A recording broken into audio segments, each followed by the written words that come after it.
Greetings all anons and concerned citizens of the world, we are anonymous. While some of this information is dated, many people are still unaware. Please take the time to understand this revelation. What if our foreign policy of the past century is deeply flawed and has not served our national security interests? What if we wake up one day and realize that the terrorist threat is a predictable consequence of our meddling in the affairs of others and has nothing to do with us being free and prosperous? For years, Anonymous worked hard to protect our world and its peoples. Now listen carefully. This is an alert about surveillance. Privacy of the people all over the world is suffering more and more outrages. We should not tolerate it. Cameras are everywhere, even in our sky, and robots are used to gather and treat information collected through internet spying. If governments and corporations reach their goal to use network surveillance technologies to take control of our world, they will clear freedom from both the real life and the internet. Do you ever feel like someone's watching you? Well, if you're a UK citizen, the government is attempting to step up its public surveillance policy and even snooping on your personal emails. Soon you could be watched everywhere you go in the UK, even where the cameras can't see you. All your emails, texts and phone calls will be monitored under a new anti-terror spy plan. The government will know which websites you visit. It'll even snoop on your private Facebook messages. Britain's already one of the most watched societies in the world. The number of CCTV cameras is estimated at nearly 2 million. The Department of Homeland Security, yes indeed, created dozens of so-called fusion centers. What are fusion centers? Well, they're set up to share intelligence across multiple departments, and they came about in the aftermath of the attacks of 9/11. Fusion centers. Sounds awesome, right? According to the bipartisan Senate investigation, the program found no potential terrorist activity, none, and often spied on innocent Americans. Department of Homeland Security spying on innocent Americans? Oh my goodness. $1 billion plus to spy on innocent Americans. Welcome to the new normal. Right. It is the new normal, unfortunately, Shep. In fact, the Department of Homeland Security says it doesn't know how much money it spent, and it puts it at a range between $300 million and $1 billion. The Senate committee, which was signed by more Democrats than Republicans, says that $1.4 billion has been spent, that the Senate committee counted a different number of fusion centers than DHS claims it has, and that they were more dedicated to the lawless, unconstitutional violation of civil liberties by spying on people without getting search warrants than they were to developing legitimate intelligence which would help secure our freedom or our safety. Some of this people have been complaining about for a long time. Now we have the United States Senate saying the complaints are true. But is it your understanding that there is absolutely no uprising to try and do something about this government behemoth of some 90,000 plus employees? Well, there should be an uprising now. To think something so small can connect you to everything that matters. When your life and all you love are on the line. HealthLink is always with you when every second counts in the emergency room, providing immediate access to your medical records. Can a microscopic tag be implanted in a person's body to track his every movement? There's actual discussion about that. You will rule on that, mark my words, before your tenure is over.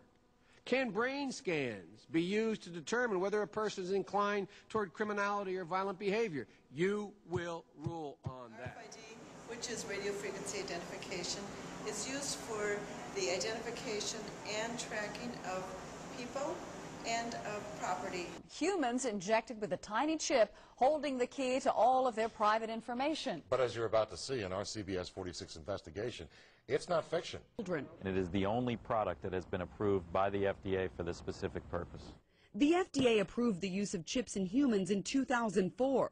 These are very powerful tools, especially if they fall in the hands of somebody with political ambitions.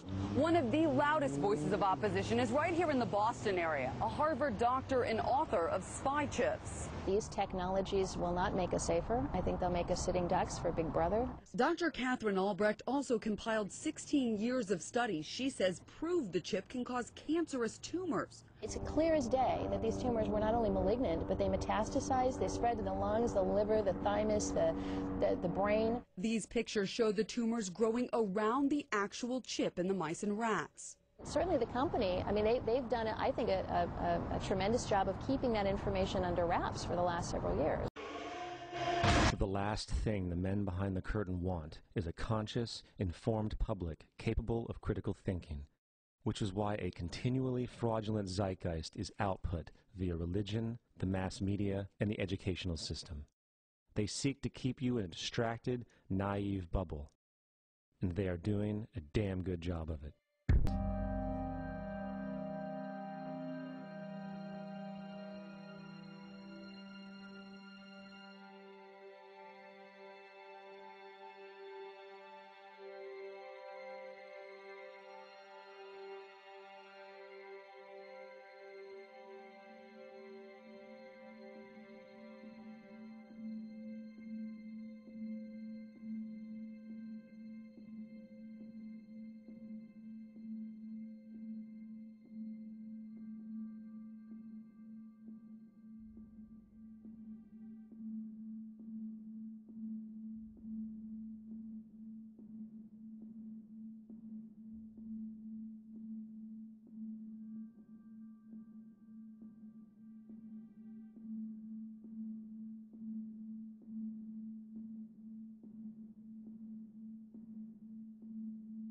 One bank, one army, one center of power. And if we have learned anything from history, it is that power corrupts, and absolute power corrupts absolutely. This is Aaron Russo, a filmmaker and former politician. To his left is Nicholas Rockefeller of the infamous Rockefeller banking and business dynasty. After maintaining a close friendship with Nicholas Rockefeller, Aaron eventually ended the relationship, appalled by what he had learned about the Rockefellers and their ambitions. Well, he was laughing about the fact that you have this war on terror. There's no real enemy. He's talking about how by having this war on terror, you can never win it because so it's an eternal war. And so you can always keep taking people's liberties away. And I said, how are you going to convince people that this war is real? He said, but the media. The media can convince everybody it's real. I mean, you know, it's just that you keep talking about things. You keep saying it over and over and over again, and eventually people believe it.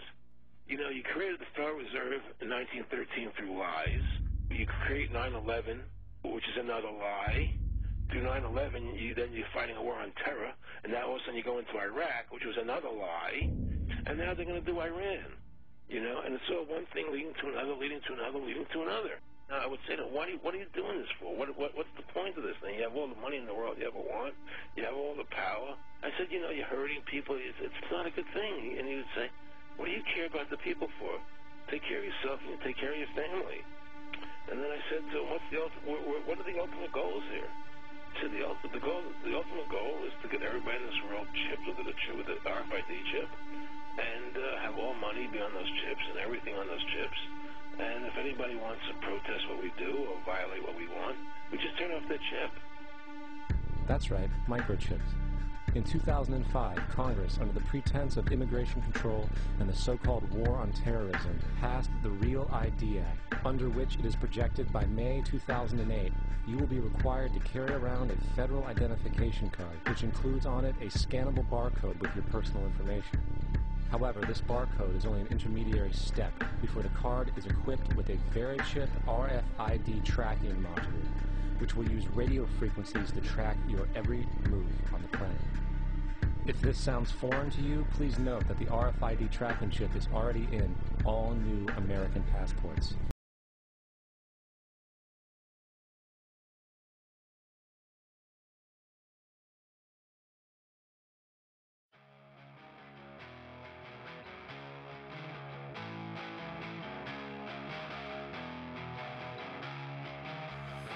They say free when you're